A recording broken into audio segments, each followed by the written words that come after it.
It could be overeating, or it has a digestive issue, or maybe there's a disconnect. That's around, you're abnormal puppies that are kind of messed up. They can last up to about 10 days. And they'll still kill over Yeah. if they have a digestive problem. Yeah. I mean, not necessarily a digestive problem, but it could be a heart problem. It could be a lot of different things.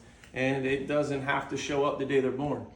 It doesn't have to show up 2 days. I mean, we'll just say herpes, canine herpes. I've seen it show up where the puppies were 4 weeks old and then they started keeling over.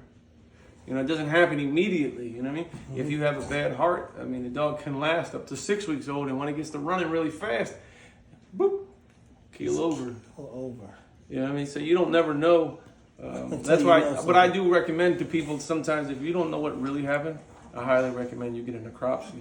So you know. If it's something freaky, like it choked on something and passed away, you